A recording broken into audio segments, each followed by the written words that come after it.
I'll call the Property Service meeting to order. First, I'd like to begin by acknowledging that we're on the Mi'kmaq, the ancestral and unceded territory of the Mi'kmaq people. Is there any emergency resolutions? Any emergency resolutions? Any emergency resolutions? Seeing none, we'll move on. Approval of the agenda. Moved by Peter, second by Councillor Turner. All those in favor signify by saying aye. Counted by nay. Motion carried. Is there any errors, omissions, or corrections to the minutes of March 16th? Any errors or corrections to the minutes of March 16th? Any errors, omissions, or corrections? Seeing none, we'll consider those approved. Next is correspondence from Sugar Maple Wind Energy Project, registered for environmental assessment. Anybody want to speak on that? Councillor MacDonald. Logan, do you know how many wind turbines are going in there? Thank you for the question. 16, okay. Yeah, and we've been engaging with the company on it. So myself and our development officer, we haven't received the formal application yet, but they'll be following a similar process to what the same company had done for the Weavers Mountain project. Okay, Thank you. Okay. See nobody else, we'll move on. Reports not requiring a motion. Director of Public Works and Development.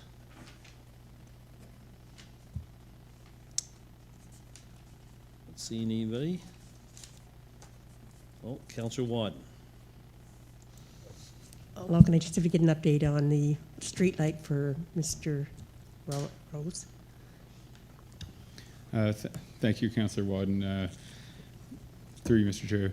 The streetlight has progressed. We had received an invoice from Bell to do the work, which has been paid, so they're cleared, and we expect that work to be completed sometime in April. Is the projected date that we were given. Still projected for April? Yep. All right, thank you. Thank you. Okay. Warden Parker. Thank you, Mr. Chair. Under summer road maintenance, do we have that set yet? Do we have we given out any contracts? I mean, we're coming to the time of year when people are expecting some work to be done on potholes or whatever. I'm just wondering if that's been drawn up or. It's on the agenda just down further. Oh, okay. Minutes. Okay. All right. And the other one I know is on the agenda too, our parking lot out here. I can leave it to later then too. Yeah. Okay. Councillor Donnie Parker.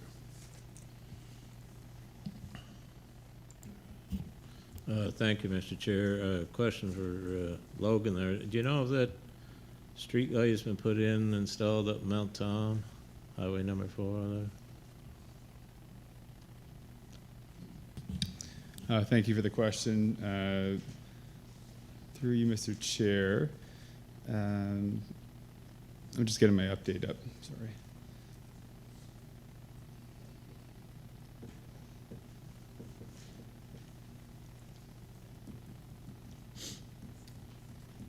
So.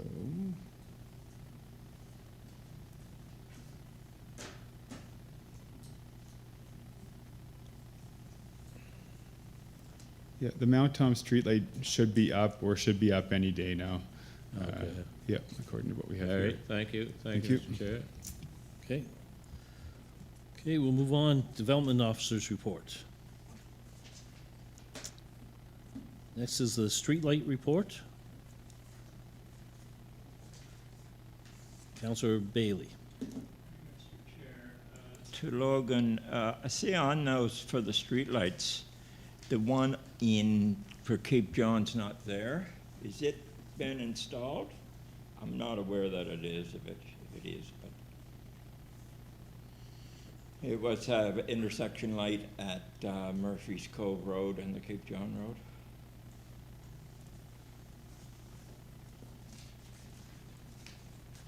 Thank you for the question, Councillor Bailey. That one would be in the same batch as Councillor Parker's, so it should, if it's not in now, it should be in this month as well. Okay. So, Thank you. thank you. Okay. See nobody else, we'll move on to emergency service report.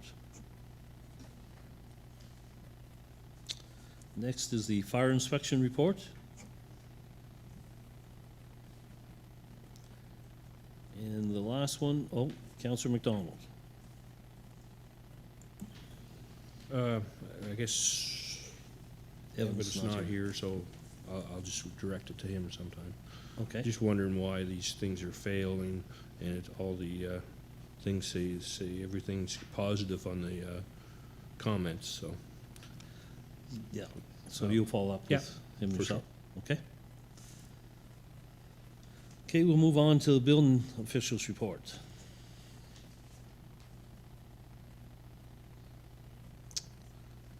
Okay, not seeing any. Okay, business items that require action. First is streetlights, District 1, intersection of Highway 4, Old MacBeth Road in Telford, closest to Civic 8806 and 8882. And we'll do the next one too. It's District 1, intersection of Highway 4 and Lamont Road in Telford, closest to Civic number 8882. So Councillor MacDonald, did you want to move those, or? Is moved and seconded. All those in favor, signify by saying aye. Aye. Count on my nay. Motion carried. Next is District 8, 28 Patterson Road, Greenhill. Moved by Councillor Turner, second by Councillor Boyles. All those in favor, signify by saying aye. Aye. Count on my nay. Motion carried. Next is the Summer Road Maintenance. Logan, would you want to give us a quick review on that, and then we'll open up for discussion? Thank you, Mr. Chair. So Municipal Council had asked us last year to review our summer road maintenance practices and come back with what we consider to be best practices for the committee to, I guess, consider and comment on if you have any comments. So what we've done is just prepare what we consider to be the best practices with regards to how we assess what work is required for our roads, how we make sure that that work is executed in a timely fashion, and how we make sure that we're monitoring the condition of those roads and reassessing at least once, and also as need be as the year progresses. So what we've done is include sort of our step-by-step process. With regards to the warden's question earlier, we are going to be sending out for our bids for a 2-week period this month to be awarded in May, and for work to be taking place in June. And that's what we believe is in keeping with the best practices. And then again, reassessed and supplementary work if need be in the fall. Happy to take any questions. Okay. Warden Parker. Thank you, Mr. Chair. So I hope that's early now, but it depends on how things dry out. Otherwise, they're gonna be asking us, when's somebody gonna grade my road here, Just one second, Robert. Pardon me? Oh, Just hit again. false alarm. You probably heard me anyway. I hope that's early enough. We always seem to be a little late, both on the winter, having plows ready to go and everything, or having the contracts out, and in the spring. But the biggest one I've heard complaints from is always this dust control. We're putting it on 2 months after people have been eating dust for a long time, and we're not the only ones. The province is late putting theirs on, and then we're told, well, it's hard to find anybody to put it on, and the cost is high, and so we know all those things ahead of time. They're not going to be any different this year, I'm sure. So do we have people lined up to do that dust control this year? Are they the same people as last year, or and do we know anything about the cost of it? Has it changed any? Thank you for the question, through you, Mr. Chair. We took a hard look at the dust control, given the feedback that we had gotten last year. So, and in part in partnership discussions with the province. So what we have posted here, you'll notice that we have the link identified here for the maintenance standards for dust control that the province uses. They allow both like a calcium chloride solution or a magnesium solution. And what they told me is that the magnesium solution, which is what we used last year, doesn't seem to do quite as good a job as the calcium. And we also think that in years past, their calcium may not have been up to the spec that they even use for the province. So that's what we're going to be hard on. And we know there are contractors within the county that will do that. And it is expensive, as you mentioned, but we believe it's still at a reasonable price, all things considered. So that's what we've identified there, is that we're going to be speccing the calcium chloride for the dust control in I guess agreement with the province's best management practices. So that's the plan for the dust control. So is the standard then, I'm not sure what the province standard is, you said it was there, but once or more than once? Yeah, I know it only lasts for so long, and then it's finished pretty well unless you reapply it, but again, being expensive, do you want to reapply it? The area manager for the province said that they consider a single use application to be sufficient for themselves. I believe there probably are cases where they're doing it multiple times, but we would look to do it multiple times and hold our contractors to those values. So that's going to be in our spec as well. But the idea is that you only do it once. But we sort of mentioned here in number 4, I guess, that we will do it say up to one additional time. We're sort of using an assumption that we're going to be doing it twice in most situations, just to get best results for our residents. And just one more, Mr. Chair, if I might. I read in there that you, the engineer, municipal engineer, are going to be the one that makes sure that it's done up to standard.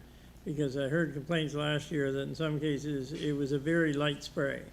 They could say they did it, but the amount that went on was so minimal, it really, you couldn't see any darkening in the road or anything, it was, because if it's very expensive, obviously you're going to try and put as little on or dilute it as much as you can. So it's your job then, I take it, to make sure that if these roads are done, you delegating somebody to do it to make sure that it's done properly? Yeah, it will typically be me doing it unless we need to delegate one of our public works staff to do it, but I'm going to be doing it. Okay. Thank you, Mr. Chair. Okay. Councillor MacDonald. For you, Mr. Chair. Logan, would there be any list of the county-owned roads, just to put out to everybody so we know if there's any roads in our district? So if people call, and if that would be a problem, to just send it out to everybody? Yeah, through you, Mr. Chair, is no problem. We can send that out. It's available on our GeoHub. However, admittedly, it's kind of buried for those of us that use it more often. I can tell you that there are no county-owned roads in your district. Okay. But regardless, we can still send that around. Thank you. Thank you. Okay. Deputy Warden Murray. Thank you, Mr. Chair. Logan, glad to see that you're gonna drive around and look at them roads instead of us, as we were last year. Will there be a log kept on that, each road, as you're checking out? Yes, we'll keep a regular log of all maintenance that takes place and then the checks that are done as well. The only concern is, I think June's too late. I think we should have it out earlier. I know my phone will be ringing before that, especially if we have a dry summer. Thank you. Thank you. Yeah. Councillor Parker. Thank you, Mr. Chair. It's contractors that put it on to the county roads. When you mix the solution for it, what's the percentage, or what's it supposed to be, calcium chloride? Is it 10% or 20%, or do you any idea? I'm not sure the exact percentage. I'm not sure if, Mr. Chair, you're aware of it, but it's in the spec here, so we can pull that. But So how do you know if they're mixing it to the right spec? If they're weakening it, probably less money, would it? I don't know. I guess thank you, through you, Mr. Chair. It's a good question. We haven't historically observed them Yeah. mixing the solution. So that's something that we could do to make sure that we're getting our value Yeah, well, for just our money. because I heard, I think it's the warden saying there that it looks like the road's already dark, you wonder how much is going on, how much is water and how much is calcium chloride or whatever, you know? It's a good point. Thank you. Yeah, we All can. right, thank you, certainly do Mr. that. Chair. Counselor Dorr. Thank you, Mr. Chair. Well, last year, it didn't matter when we wanted to get it on, they didn't have any. That was the problem.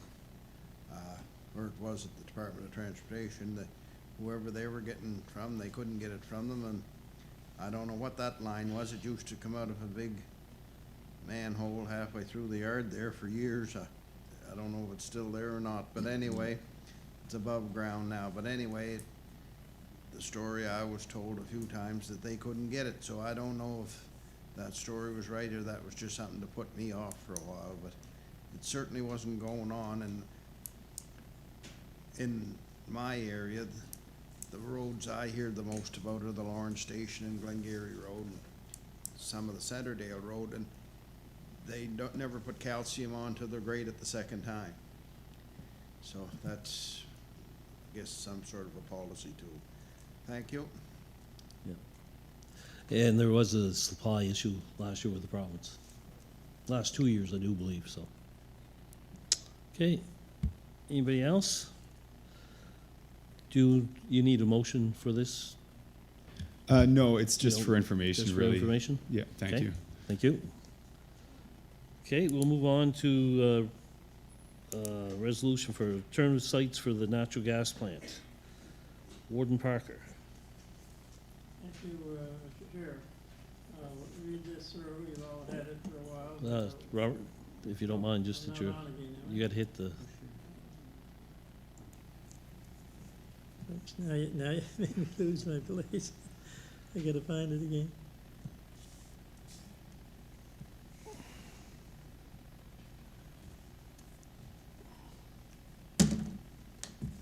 Now, thank you.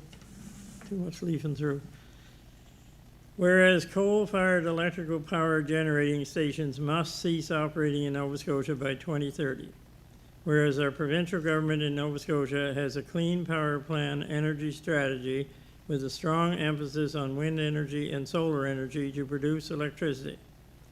Whereas there is a need to have a backup to solar and wind under certain weather conditions and high demand times. Whereas the proposed solutions to the need for a backup is natural gas and diesel burning peaker plants in Salt Springs and Marshall, Pictou County. Whereas the peaker plants will force Pictou County to continue burning fossil fuels for power generation for the next 25 years at a high cost to electricity customers. Whereas the peaker plants have drawn strong opposition in the local communities for possible loss of well water and many other environmental and indigenous concerns. Therefore, be it resolved that the municipality of the County of Pictou requests that the province of Nova Scotia conduct a third-party analysis of possible alternative solutions to the two proposed peaker plants to begin as soon as possible. Also, be it resolved that the current RFP be restructured to make it technology neutral with a capacity contract for non-combustion technologies parallel to combustion technologies with a fair scoring mechanism based on a common cost basis. Further, be it resolved that this analysis is done independent of IESO and Nova Scotia Department of Energy. Dated at Pictou this 20th day of April 2026, signed by myself, and I'll ask for a seconder. moving and seconding. Any questions on the resolution?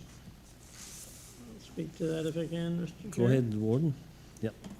This is an issue that most of you are more than well aware of. It's been around now since early last fall, I think October. And there's certainly been a lot of work done by the people in those two small communities and the surrounding communities to them, both Salt Springs and Marshall. And this could easily be put off as, well, that's just NIMBYism. They just don't want it. Somebody else got to get it, then they won't want it. But I think the people in those two areas have proven that it's more than just NIMBYism. that there's some serious concerns over, are we going in the right direction? And a lot of the letters that I've received and other people received, there's been a lot of research done and a lot of effort to look at something different than what they came from Halifax. IESO was appointed to do this job, and they came from Halifax and already had their minds made up. This is where they're going. This is where the lines cross. This is where they're going. And the people in those areas haven't just accepted that, but they haven't just said, put it somewhere else. They've come up with other possible alternatives. So I didn't want to make a motion that just said we don't want it. I always felt that you have to suggest alternatives. You have to have other ideas, not just say you don't want it. And so that's why I wrote it the way I did, that we accept the fact that we're going to need more power. And we accept the fact that, you know, there's other possible alternatives. But the people in the area, they filled this room every Wednesday night. You know, the people have come from IESO to answer the questions, but the people aren't satisfied with the type of answers they're getting, but it doesn't change anything. They're almost like canned answers. You know, they get the same answers all the time, but they're still determined to go ahead where they're at. So what this resolution is looking for is, let's have a real good look at the alternatives, and if they're still not workable or still not better options than what's on the table now, fine, but the people in those areas don't feel they're being listened to here. And so this is to try and get the government, the provincial government, to have a second look and just make sure before we commit ourselves to 25 years, let's make sure that there wasn't a better option, that down the road 5 years' time we're still paying. Somebody doesn't say, well, it's too bad they hadn't been aware of this, or it's too bad they hadn't been aware of that. So I think it's, that's all this is trying to do. It's not saying don't do it. It's saying let's make sure we look seriously at everything before we just charge ahead. So that's all I have to say on it, Mr. Chair. Okay, Councillor Turner. Thank you, Mr. Chair. I'll speak in favor of the motion. When the gentlemen were here from IESO, there was a number of questions I posed to them, and one was about battery storage, and we just got a simple answer from that it was looked at, but it was too expensive. And the second question I asked them was about the life cycle of their plant. And Mr. Johnny Johnson, said the life cycle of the plant is 25 years. So and I asked them about the advances in battery technology and whether that advancement will take over the life cycle of the plant of these peaker plants. So from my perspective, these peaker plants may become obsolete before their life cycle is up with the battery technology that's coming along. So the other question I have is that when they go looking for financing, and I didn't get an answer to this either, they're $1 billion each. So if I'm sitting in some office in New York City and looking to finance these peaker plants, my question is, why would you invest in something that's going to be $1 billion and they're going to be obsolete within 5 to 10 years because the battery technology will overtake it? So I think those things have to be considered, and we haven't got fulsome answers from IESO on those. So in terms of the motion, I'll support the motion simply because I think some technologies are advancing so quickly, particularly in battery technologies, that the peaker plants may not be the best solution for the problem that's existing with the energy going down with the windmills being down. So I'll support the motion. Thank you. Councillor Boyles. Yeah, I can understand. I can support the motion as far as like what the people have said, what it's gonna do. They haven't got the water now, and then what it done this summer with them, going dry and everything in their wells and everything. I can understand that, and maybe it's a bad place to put them, and they somewhere else should be looked. But if we're gonna ask them to turn around and look at another location, I hope we turn around and make sure that the location, if they do pick another one, is feasible, that it is checked, and it is checked what water's there and what's, and what problems could arise. Because, I mean, the people that's going to get it, it could be any one of us here that's, it's going to be put in our backyard. And so it's something that I know that I would be fighting then tooth and nail. But, and I just wonder too, this is 2 that they're putting up here. I mean, could they end up turning around and putting 4, 6, 8, 10, over the years? We don't know. We don't know what they're up to. And that scares you too. So, I mean, but I can understand what the South Springs and Marsdale is going through, and I will support it for that. Councillor Parker. Thank you, Mr. Chair. Well, as everybody knows, this is a huge issue in my district. Both sides of my district. At Marsdale is just barely outside my district. At White Hill there. Salt Springs is I'm right on the edge of District 6. And there's probably close to 2,000 people have signed a petition now against it. And you've seen a few of them in there, 30 or so, but there's better alternatives out there, and they got these new type of batteries out Larry was talking about, Councillor Turner. They're called grid forming batteries. They just come out, they put them into operation in 2025 over in Scotland. And they put a 200 megawatt plant up. And in January this year, they put a 300 megawatt plant in operation.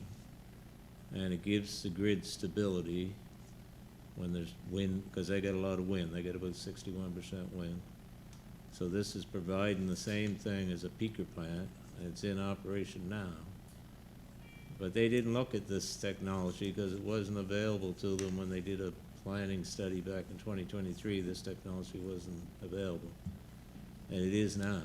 But it's working good over in Scotland. They got one up in Ontario also, 250 megawatt. So this technology is just on the edge here, but this is what they should be doing instead of polluting the crap out of us with a whole bunch of natural gas. Like, they're going to burn about 60 million cubic feet of natural gas every day. And that is a huge amount of natural gas. And about 65% of that goes to waste heat. So only 35% actually spins the turbines. So there's a huge inefficiency there, but this is a technology that's been around since 1939. It's old technology. I mean, now we're just on the edge of new technology, which has no pollution, which will do the same thing, but they did not want to look at it because this was easier. It's quicker, easier, and they got the pipeline, they got the grid, and so that's why I second the motion, but I could go on all night with statistics here, but those are just a few. But anyway, that's all I'll say for now, Mr. Chair. Councillor Dorr. Thank you, Mr. Chair. I'm very pleased that the warden brought this resolution ahead, and the people in my area are pleased too. Just the same as Councillor Donald Parker's area. They have so many concerns and so many worries. And if we can just come up with some other solution, or even some more studying, just like Councillor Parker just said about what's going on in Scotland, a 200 and a 300 new factories there for the amount of power, and that'd be right in our ballpark, what we need. They want 600, so that's 2 300s, but I'm supporting the motion and the letter and hoping that it'll come on deaf ears to help these people, and I'd be doing the same for any other councillor around this table that was having the same plant or same problems in their district. Thank you. Okay. Anybody else? Councillor Bailey. Thank you, Mr. Chair. I'll no doubt be supporting the resolution, but I do have some issues as far as when you explained to Warden, I do understand a lot more now than what just reading the resolution. What worries me is when this goes to the let's say it's going to the Premier, where it's going. Is that department going to read it the same way as what we mean it? I just wonder that. Also, I'm wondering, are they going to say, well, look, we're giving them jobs, we are creating another tax revenue for them, and here they're saying, I'm scared they're going to think that we don't want it. And I understand. I wouldn't want it in my area, so I agree with Councillor Dewar and Councillor Parker. I agree. I think it just, what worries me is that the province could punish us for down the road until the government changes if we get too pinpoint. If it was coming directly from you, Warden, or coming directly from Councillor Dewar or Councillor Parker, I think it would be good, but I don't know what it makes the county council of Pictou look like, as if we're standing for our residents, but at the end of the day, we are just creatures of the province, and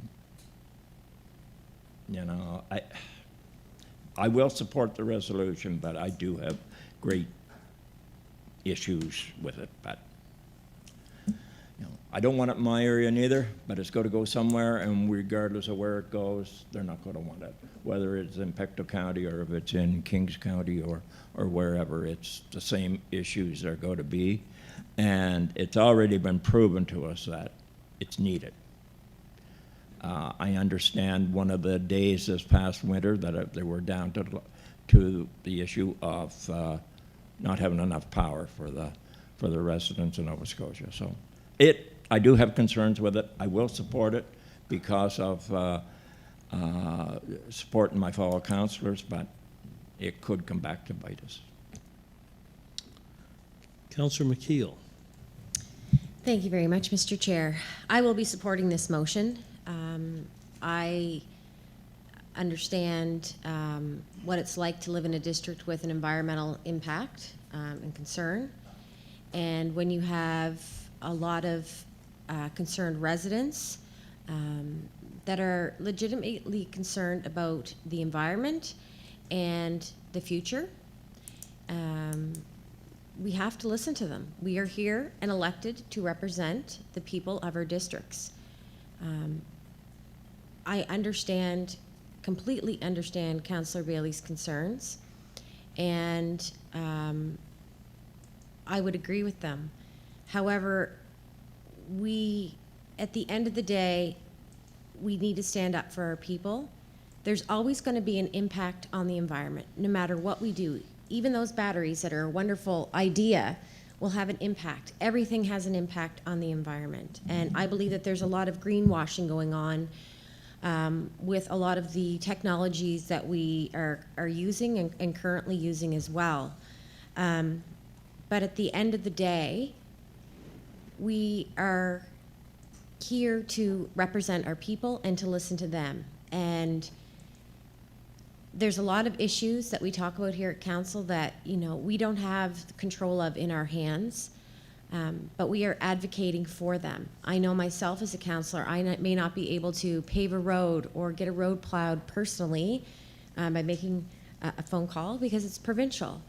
However, I'm an advocate for the residents to which I represent and serve, and I think that's the big issue here.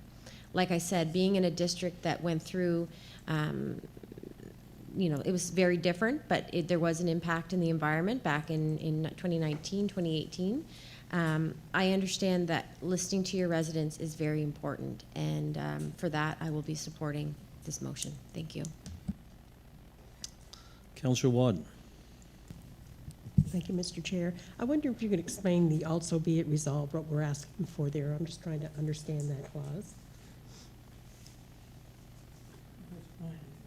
It's the second last paragraph, that the also be it resolved. Yeah. I'm just trying to figure out what that means. it's,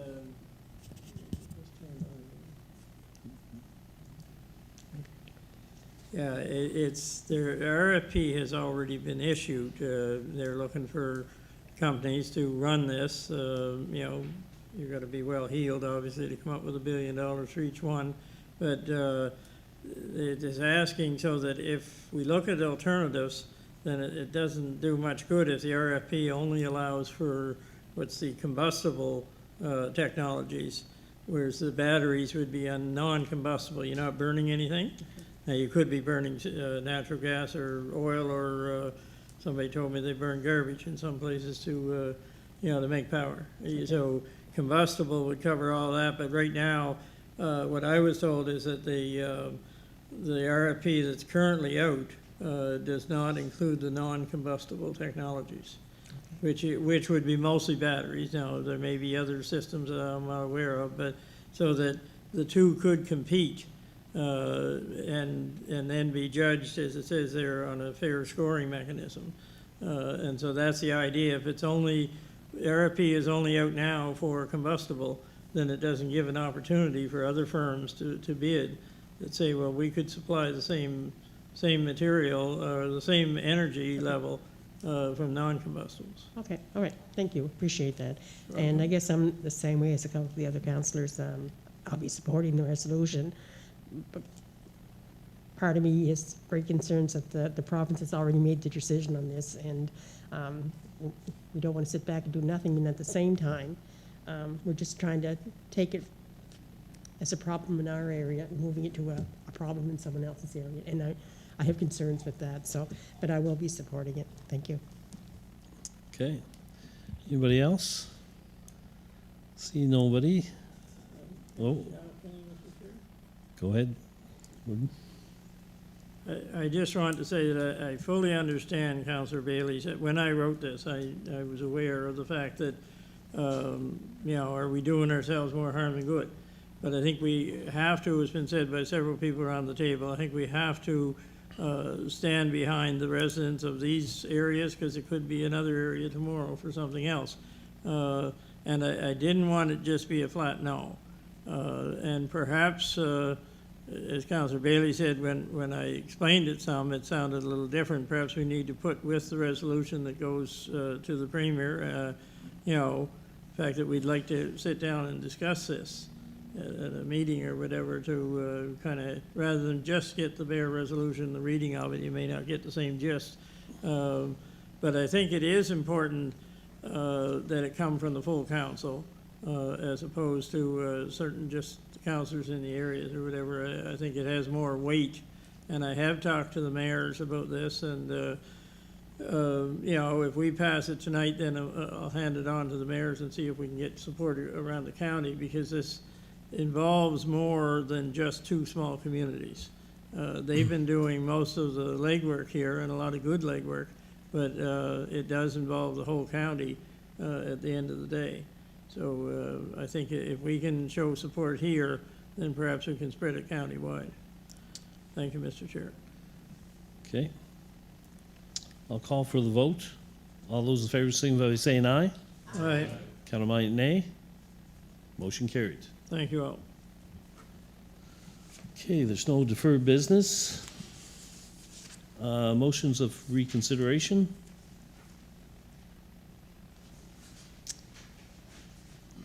Okay, I'll ask for a motion to go in camera. It was moved by Deputy Warden Murray, second by Councillor Dorr. All those in favor signify by saying aye. Aye.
I'll adjourn the proper service meeting.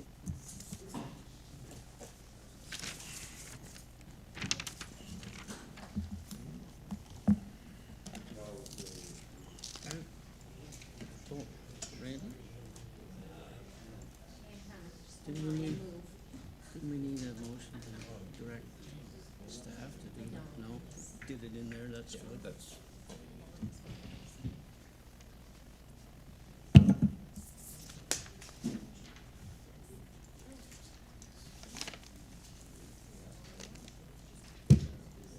Is that yours or Andy's? Not mine. Is that yours, Drake?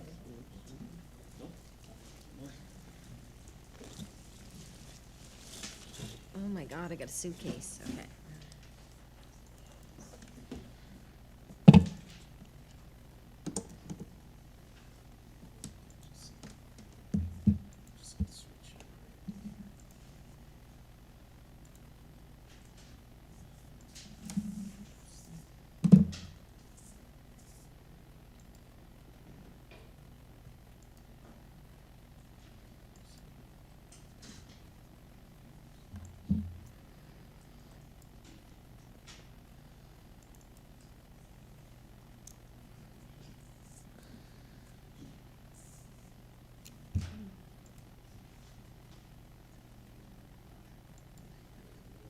Okay, can everybody please sign in? Do you have to sign in? Yeah, I can sign. Okay.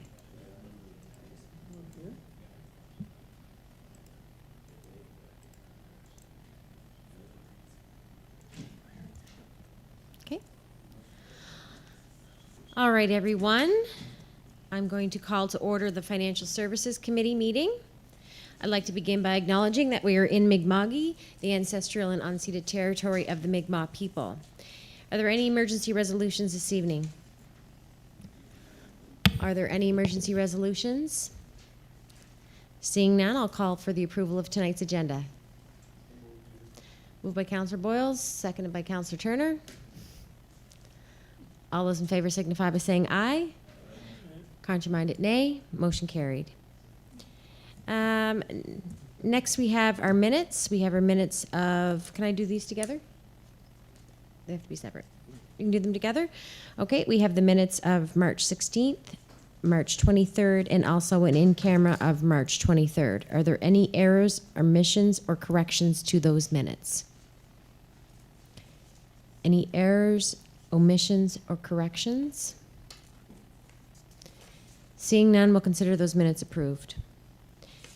Next, we have correspondence, a letter from the municipality of Barrington requesting a 5-year freeze on power rates and exploration of public ownership of Nova Scotia Power.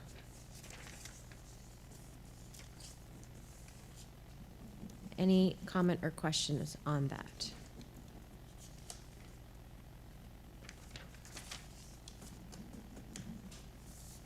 There you go. Okay. Seeing none, we'll move along to our reports not requiring a motion. First, we have the communications report for the month of March.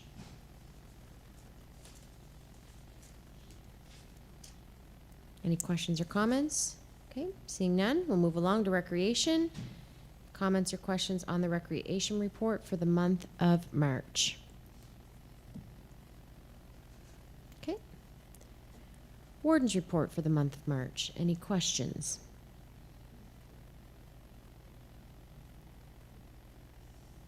Okay, seeing none. Internet report. Questions on the internet report? Go ahead, Councillor Parker. Thank you, Madam Chair. I was gonna ask Rhiannon there, that tower is going up on, out in the Garlock Road there, that's pretty near ready to go, you were telling me the other day, you're just waiting for the planning or the survey to be done or something there? Yeah, that's correct. The survey's been ordered for that property. The surveyor was off last week, so that's, we're just waiting for them to provide that back to us so we can complete the lease agreement. Yeah, they're looking to get the internet out there like everybody else is, so the sooner the better, but, Yeah. yeah. Okay, thank you, Madam Chair. You're welcome. Councillor MacDonald. Through you, Mr. Chair. The line going through Kensville and into Burnish River and that stuff, can that go down to the shore and then connect off there, or does it have to come from the Southern River? It was something they looked at one point in time. However, to get through that crossing through Barney's River, there was quite a bit of fees and costs to get through that between permitting, line work, et cetera, which is the reason, because that was part of the plan at one point in time, that was in there as a possibility. But due to costs, that was the reason that they chose the route they did. And does it have to go over the Trans-Canada, or can it go under it, or? I know the lines and power lines and that stuff goes underneath the Trans-Canada in Barney's River. Go ahead. It's underground. I Oh. think this, the other day at the meeting, it's underground. Oh, is it? Okay. Yeah. Okay. Councillor Boyles. Yeah, I was just wondering, and is there anything on how far we are away from having Anderson's Mountain Tower done?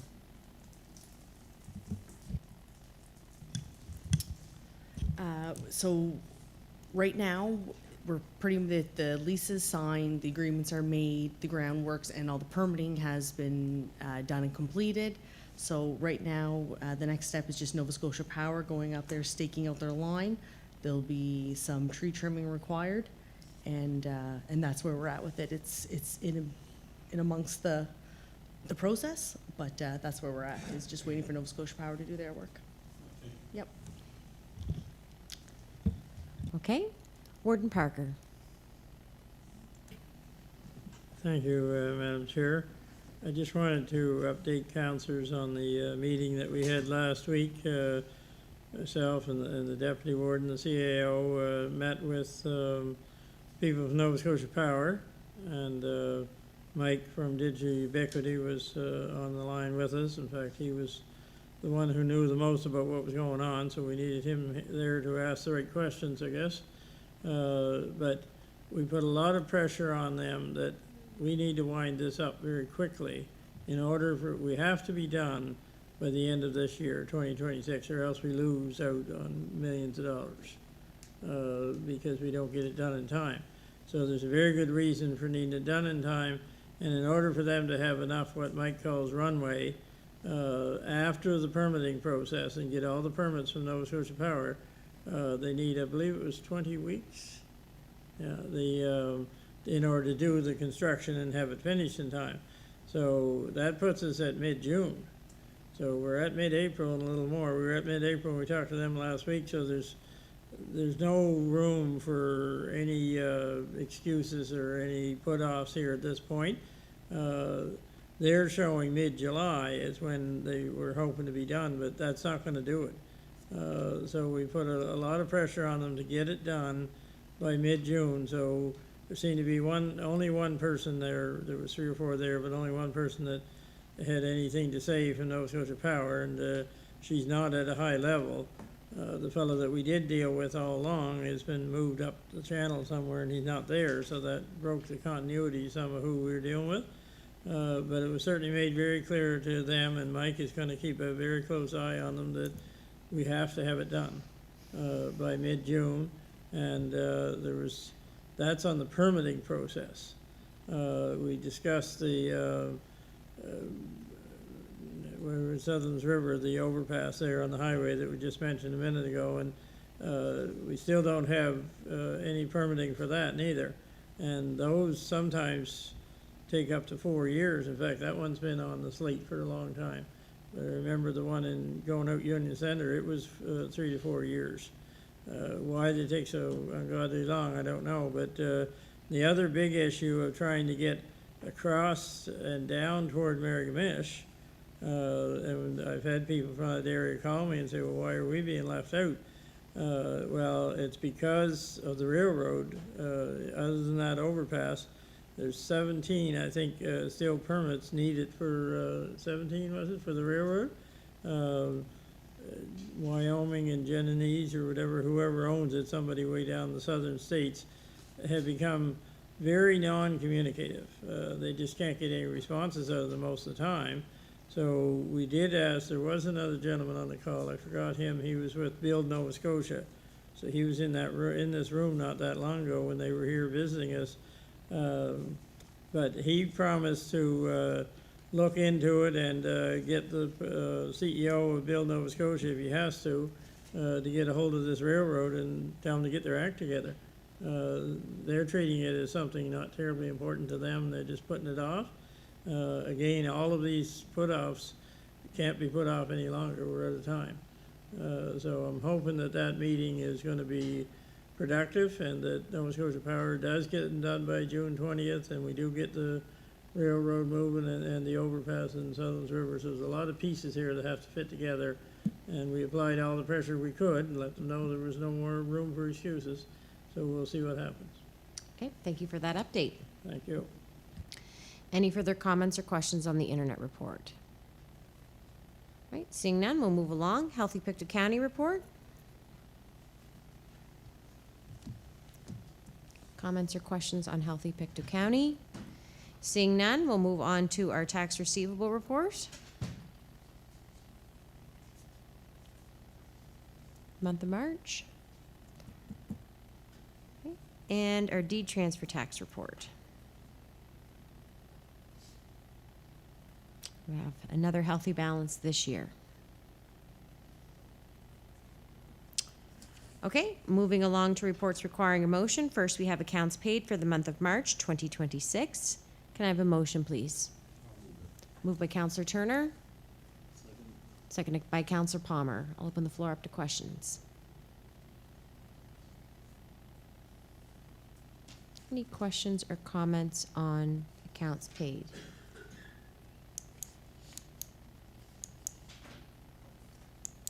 Any questions or comments? Go ahead, Warden Parker. Yeah, just hit me when I was signing checks the other day. There's some huge checks for snow plowing and ice control, salt and whatnot. Where are we budget-wise from what we budgeted for? You know, it wasn't a nice winter. I mean, it seemed like there was something had to be done every day. If it wasn't getting snow out of the way, then it was, you know, putting salt down for ice control. I'm just wondering where we're at budget-wise. Thanks for the question. I don't have a tally of that right in front of me. Oh, that's all right. But I can get that back to you. Yeah. Yeah. Maybe just put it out to councilors what, you know, because I hear different times that you'll see in the paper somewhere, some of this town or that town is over budget by so much or whatever. I just wonder where we were at. Sure thing. We can pull that. Thank you. Thank you. Thank you. Any final comments or questions? Seeing none, I'll call for the vote. All those in favor signify by saying aye. Contrary-minded, nay. Motion carried. Next, we have the Internet's accounts paid for the month of March. Can I have a motion, please? So moved. Moved by Warden Parker. Seconded by Councillor MacDonald. Any comments or questions? Any comments or questions? Okay, seeing none, I'll call for the vote. All those in favor signify by saying aye. Contrary-minded, nay. Motion carried. Okay, next we have an update. Let me catch up my iPad here. To our tax exemption policy. American Mission Area Recreation and Social Association have 3 parcels of land that were recently subdivided. The MOPC tax exemption policy states that the tax exemption includes the whole of the lands and the buildings, so the following 3 parcels of land now need to be listed in the policy. Those 3 parcels of land include assessment account number 111-29307, American Mission Area Recreational Social Land, located at 1682 Shore Road, and they are all the same address, and we have 2 more assessment account numbers, 111-29315 and 111-29323. What is your pleasure, councillors? Okay. Moved by Councillor MacDonald and seconded by Councillor Palmer that we accept these 3 parcels of land into our tax exemption policy update. Any questions or comments? Seeing none, I'll call for the vote. All those in favor signify by saying aye. Aye. Contrary-minded, nay. Motion carried. Okay, moving on to 9.2, municipal service grant amounts. Councillor MacDonald, you had asked to be placed on the agenda. It's asking council to consider an increased municipal service grants. Yes, I don't know if there's anybody else's problem every year. Every year, my asks are way over the given of the 25,000 some, and there's more and more asks every year, and some of the asks from municipal grant is pushed down to the other it's a large part of the municipal services grant to cover them too. So I just figured that we should be increasing the municipal services grant some every year or two just to cover some of these increases in asks and that stuff. And I know in District 1, the windmills are coming left and right, and I know that increases the taxes for the county, but the district, my district and other districts don't see any outcome of that other than everybody else's services they're granted. We don't see no sewer, water, or whatever, and we'll never see that. So that's what I figured that number should be increased from 25,000 to 30 or 35,000. Thank you. Warden Parker. Thank you, Madam Chair. I don't dispute what Joe was saying, because when we're looking at the larger council grants, if they're below a certain amount, it's usually said, well, that's a municipal service grant, and if you get too many of those in the same area, then you can get more than what the municipal service grant will support, that's for sure. So I have a couple of questions. The first is, when did we increase it last? I remember we increased it, it's the total amount usually that we increase it by, and then it gets divvied up, isn't it? Is it 250 or 300 we're at now? 300. 300? And when did that take place, that we went from 250 to 300? Yeah, 3 years ago. I remember my brother Dave was here at the time, he wanted it increased. It's 250, and then you have 50,000 that's in that reverse formula. Okay, that brings it up to the 300, that reverse formula. So that was to try and help the lower assessed areas, wasn't it, I believe? Yeah. I just wondered when that was done last, because we usually look at other things as to, well, when did we increase them last?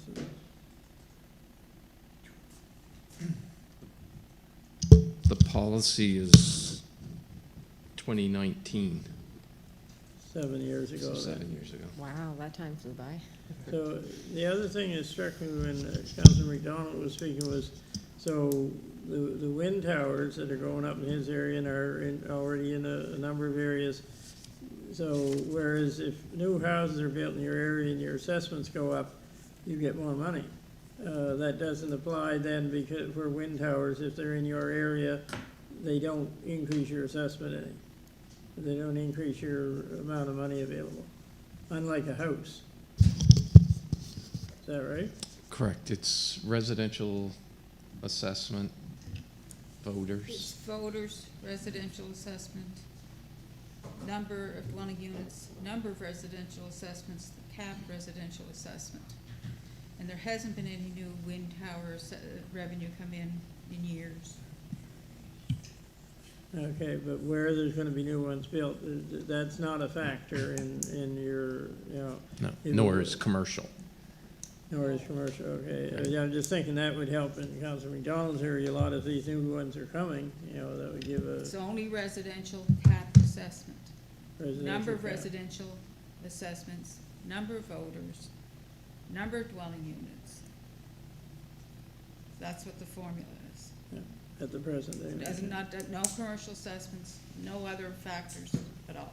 Okay, thank you. Counselor Thompson? Yeah, thank you. As far as the wind towers go, like, every one of these wind projects has a community benefit fund. It's outside of municipalities' purview.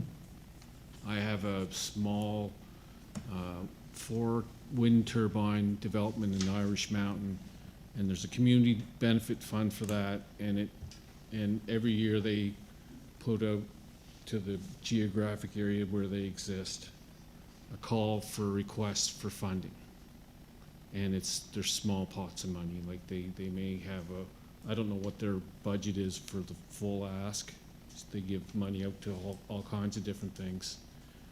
But they help fund a lot of small projects in communities. So it's the Watts Wind Community Benefit Project program.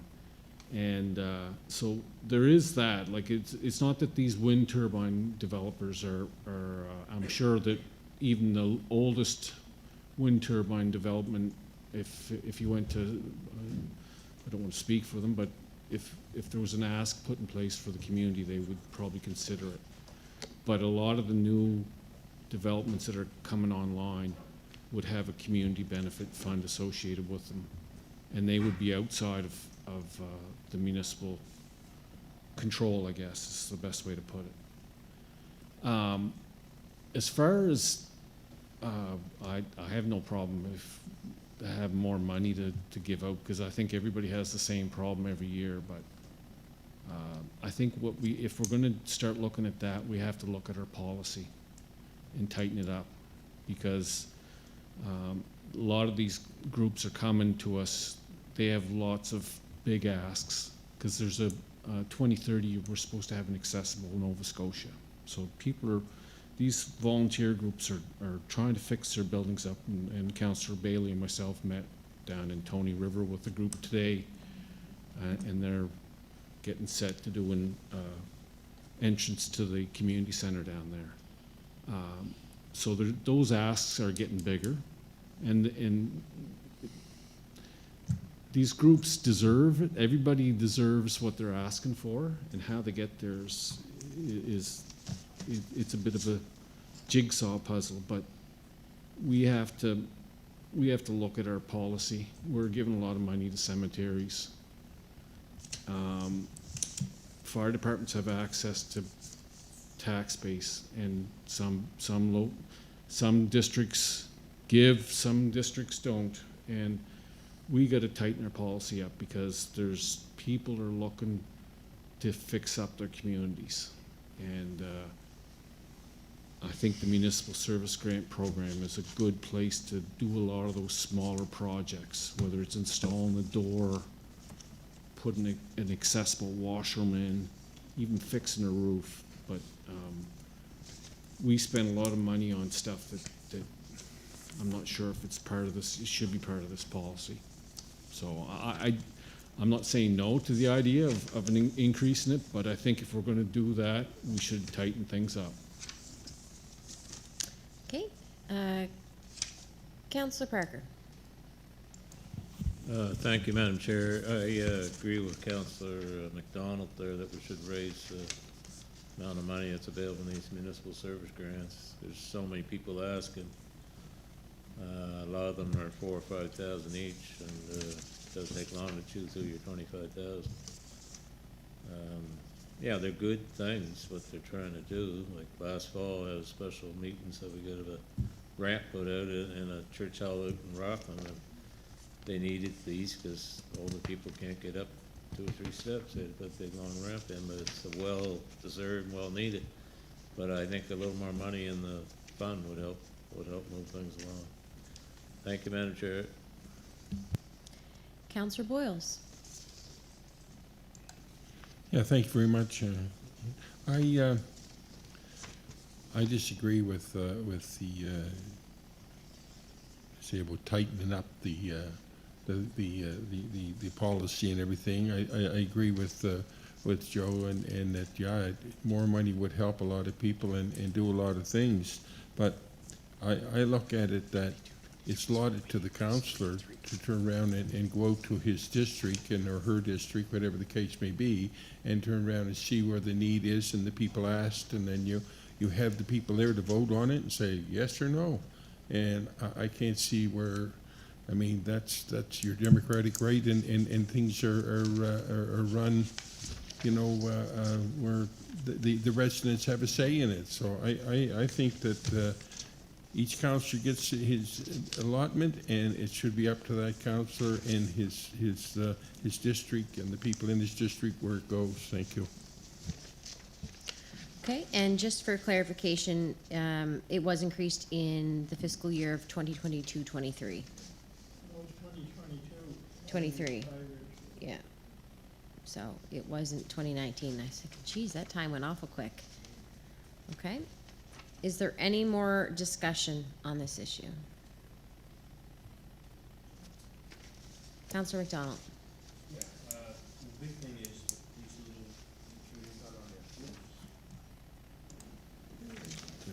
little the big thing is these community groups and that stuff are the heart of the community, and they grow with our help, and without the increases in that stuff, I had 20 or 21 asks the other night at the Municipal Service Grant meeting, and I put a limit on 2,000, and we had to take them down to 1,500 from that, and some other people and that stuff. There's no, like Councillor Thompson said, there's no details of what you can and can't give out to, and I know I thought I would need security there a few times the other night just to, but we settled on every agreement, and it would be nice to have a little more money. Thank you. Okay, Warden Parker.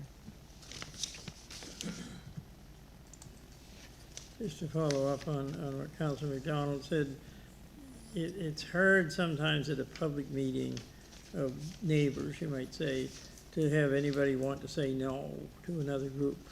Everybody wants to be agreeable, they want to get along, and if you have a demand for quite a bit more money than what you've got, generally, I've found you can maneuver your way through it. Most people are willing to give a little bit so that everybody gets something. But at one time, I don't know how long ago that was, I won't ask, but we said no more manses because people were turning around selling the manse after they get it all fixed up, get a new roof on it and some other stuff. Most churches were doing away with their manses, so we were putting the money into fixing them up, and then they were being sold, and the money a lot of times went to the head church in Toronto or somewhere.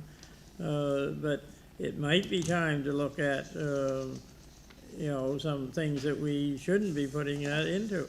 Again, so that when it comes to the meeting, it's not up to the councillor or the neighbors to say no. You just, that's something that you were not allowed to put in municipal service grant, so that eliminates that one.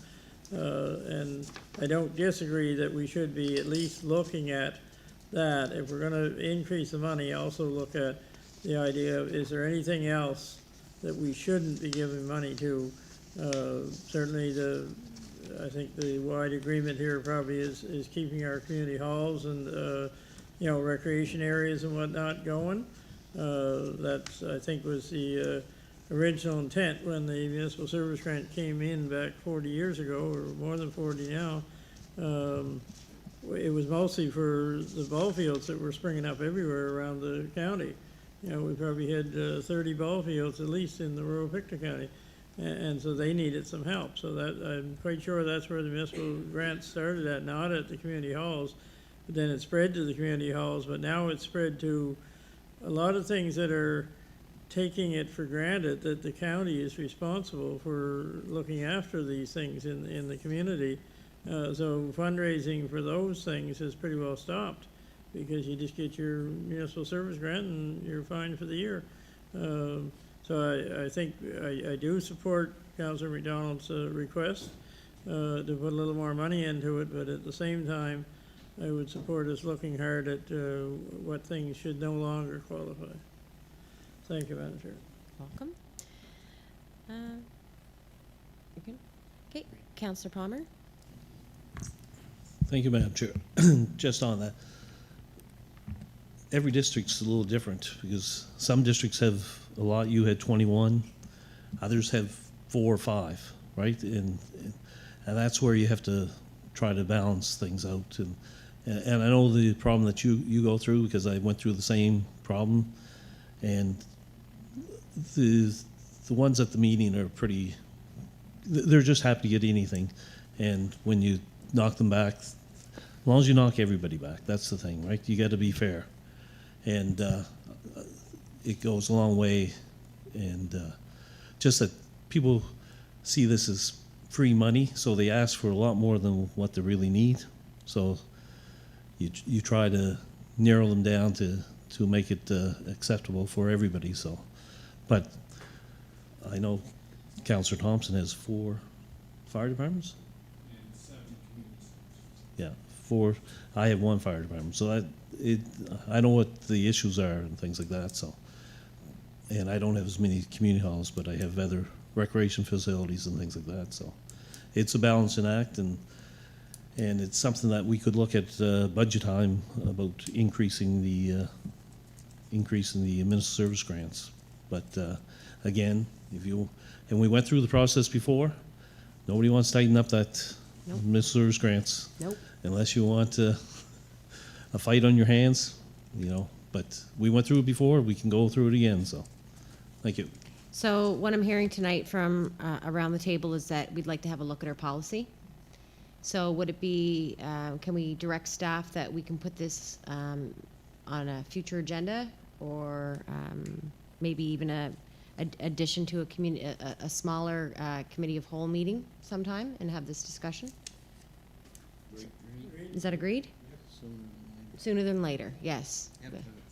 Yeah, we'll have to have it before budget, but I guess maybe it's kind of too late for that this year, is it not? Go ahead. Go, Councillor Palmer? Just on that, I think in order to change the policy, it has to be a year in advance. I think we made that, because now that we don't have to wait for budget approval in order to get your municipal service grant money. So, and I think it's in the policy where if you're going to increase it or decrease it, then you have to give a year in advance notice, so. Yeah. So that means that, we should get on this as soon as possible.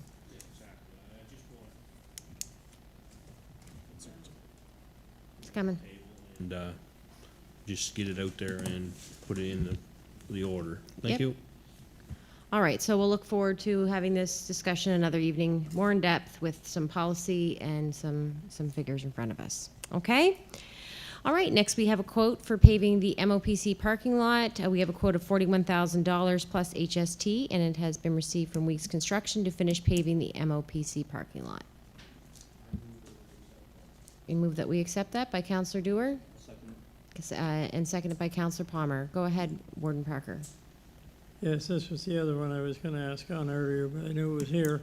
So when we quoted last year to get it paved, and it ended up being too late, and I know they said, well, we'll put something on, so at least you got something so when you're plowing and whatnot.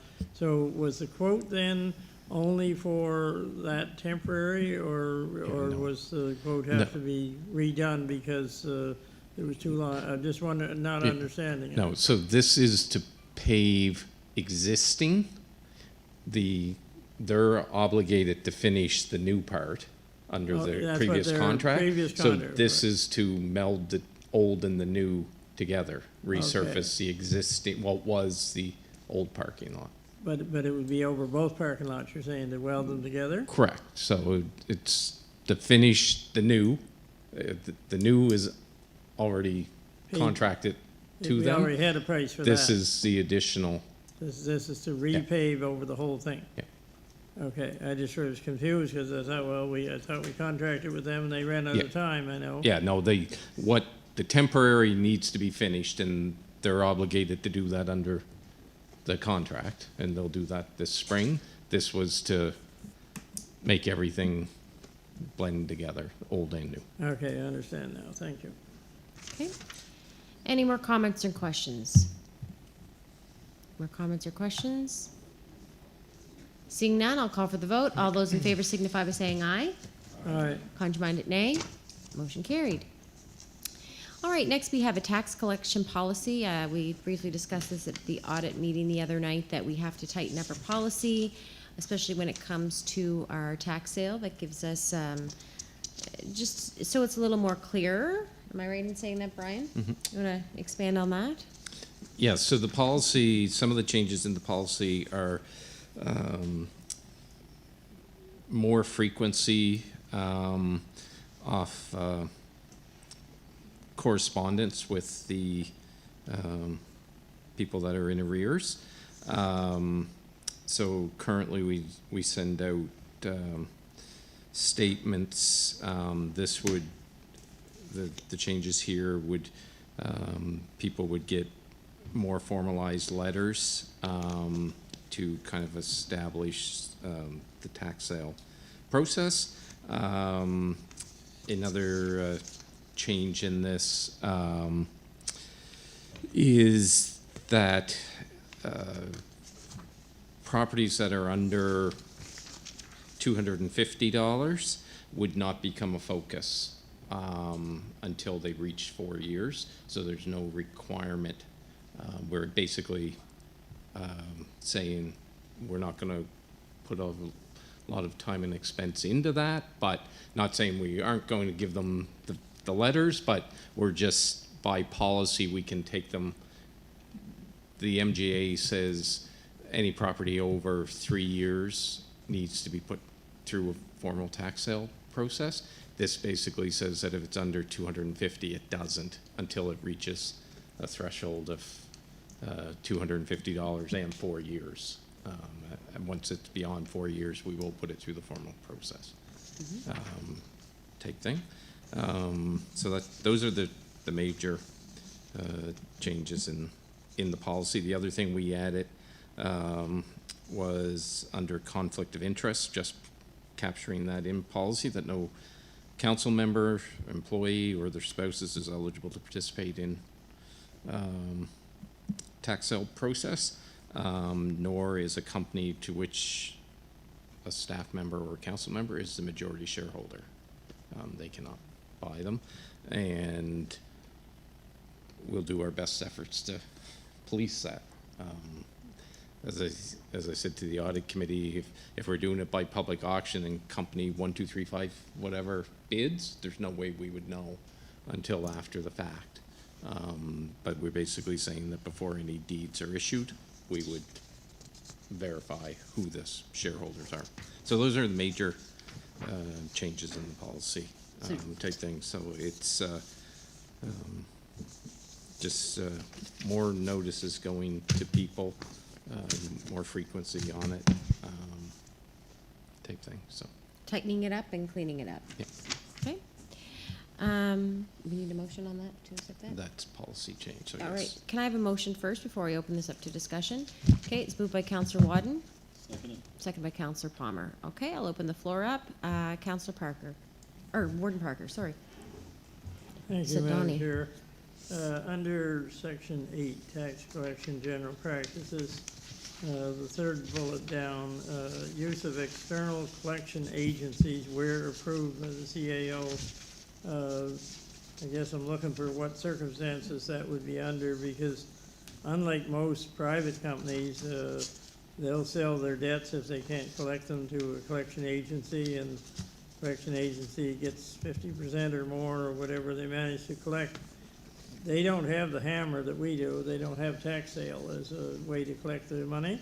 We have that tool that most others don't. Or no. Why would we, or under what circumstance would we go to a collection agency knowing that we're going to give up, a certain percentage for them collecting the money? We did it years ago when business occupancy was there. So if there was a receivable or something that's not a lien on the property, that you would go that route. So it could be water is not lienable on a property. It's a receivable. Oh, but so there'd it's- be, in a case where you didn't have a property to sell at tax sale? Right. On that type of case, okay, because I know they charge pretty hefty rates to collect that money for you, and, you know, why we'd be doing it, but I guess if it's something where we don't have the hammer of a tax sale, does Yeah. that happen often? No, I wouldn't think, no. No, okay. Thank you, Madam Chair. Perfect. Councillor Boyles. Yeah, through Mr. Chair, to Brian, when a tax sale, like a property's put on for a tax, sale, how long do they got before they can't take it off?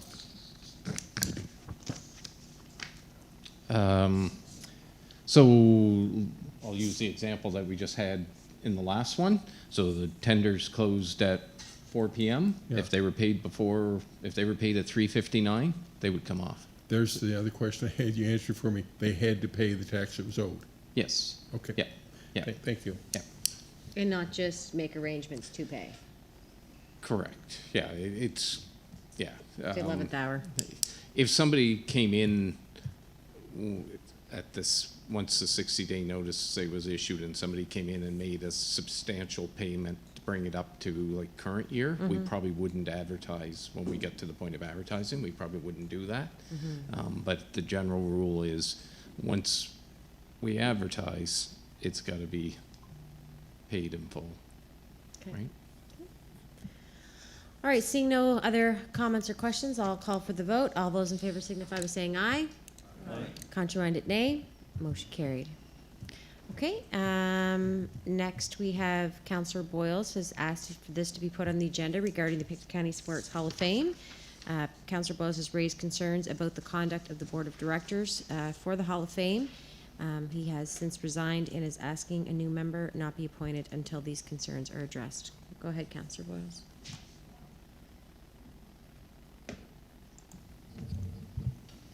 Yeah, I never used any names or anything. I just wanted to, that I was at an AGM and they were supposed to just go over their bylaws and their nominating committee, but it turned into an election and a whole bunch of stuff. They had changed the bylaws, but they never followed them. And there's some stuff happened that, I pretty well put in my letter what went on. If you've read it, you know what it was. I resigned. I just told them I couldn't work with them under them conditions, and that that was it. I was out of there, and like you can do as you please. But I would hope that maybe until this is cleared up, we wouldn't put somebody on the board there. But again, it's entirely up to you people if you want somebody on the board. But I wouldn't recommend it right now. Okay, thank you. Anybody any questions? Okay. All right, Warden Parker. Thank you, Madam Chair. I know the people on both sides of this very well, and it's unfortunate because it comes at a time when the new Sports Heritage Hall of Fame in Trenton is about to open. And they certainly didn't need this kind of turmoil right before. I think that what really happened here was the timing is just really inappropriate. If it had been left alone for another couple of months, I think things would have went differently. But I've spoken to both sides here, and I've known the president for a long while and have a lot of respect for him. He knows his time is up, but he did want to be there for this opening, and others thought that the time had come, that things weren't being done properly. I think it was just the timing more than anything. I think in a way, both sides are right. You know, the president's right to want to be there for the grand opening. And that was offered to him, but I think it was a little too late, the offer maybe, but, and the other side knowing we gotta get, some things straightened out, they feel they're right, so I think it's best for us to, as a council, just to stay out of it, it's not our business. I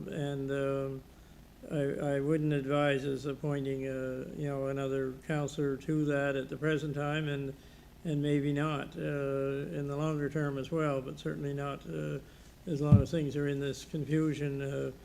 I would leave that alone and let them sort it out, and hopefully, you know, they can find a solution where the president, or the past president now, I guess would be, is honored for his role, and the new group can move on and do things as they wish. But I think it's best for us to stay out of that mess or business, whatever you want to call it. But you know, again, I don't think it'd be a good place to put another counselor. I agree with Councillor Boyles right now. Not a good place to put somebody right now, maybe not in the long term. Thank you, Madam Chair. Okay, Councillor Palmer. Thank you, Madam Chair. I always said, I don't know why we put council members on outside boards like this. It's, when I got elected as councillor, I didn't become a councillor to sit on boards and help them run their own organizations, you know. And I think that we should relook at our policy and probably come off those boards, because, you know, you get in situations like this, these are run by other people with that's their interest, right? So that's, you know, and I know a little bit about the situation, and I know that when you're president, you'll be the past president, so you're still in that role for as long as the current president's in that role, right? So, but like I said, we shouldn't be in boards and making decisions like this. So, and if council doesn't want to put a member on, and in the future they ask for a member, maybe we should relook at our policy. So, thank you. Councillor Turner. Thank you, Madam Chair. I agree with both Councillor Boyles and Councillor Palmer. I served 2 terms on this board, and regarding Councillor Palmer's suggestion regarding whether we put somebody on, and also the wardens, it really brings no value to the municipality for having a councillor sit on the board. There's no value that's brought back to this body. We just sit there in kind of an advisory position, and that's pretty limited at the best of times. So what value that the council gets from it is nil. There's no value that it brings that can bring back to the council. So I don't see any value in sitting on this board in the future. So thank you. I believe that we did look at this 2 years ago, because I put it on the agenda. Was it 2 years ago? Was it last year or the year before? 2. Yeah, I had put this forward about looking at this, and at the time everybody was just happy to go with where we were at, because I don't know what everybody wanted to do. But anyways, we did look at it a couple years ago, but I guess go ahead, Councillor Bailey. Thank you, Madam Chair. I agree that I think we should, you know, not only look at that committee, but all the committees along, because I'm on the ship Hector, and I can tell you it's, you know, I guess we're there because when they come asking for money, they think they're going to have a voice here. But I mean, at the end of the day, it's only one voice. And to me, we don't get a vote. They don't really want to hear anything we have to say. And to me, it's, I keep going. I did get a benefit. I got a front row seat when they launched the Hector. But I'm telling you that that's a project that I can't see any value of us being on it, and I'm sure there is other committees like that. Right. Yeah. So what do we want to do? Do we want to have a look at our committees and have a policy? Deputy Warden, go ahead. Thanks, Madam Chair. Maybe a good idea that we discuss this when we discuss the municipal service grant, Great suggestion. same time. Put Okay. that on the agenda for a COW meeting or something. Yeah. So, Deal with them both the same night. okay, is everybody in agreement with that? Okay, perfect. All right, let's keep moving on. No deferred business this evening. And motions of reconsideration. Open the floor up to community announcements.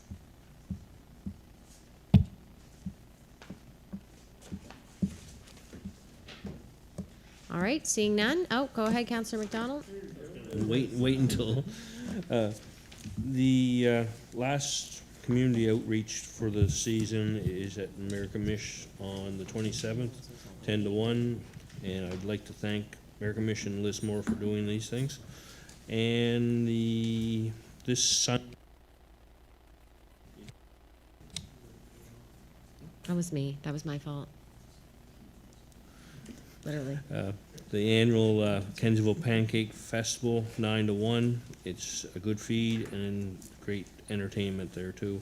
And reserve the date, May 3rd, for the farmer market at the American Mission Community Center, starting up again.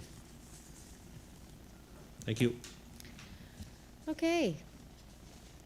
Seeing no more community announcements, I'll call the meeting adjourned. Thank you, everyone.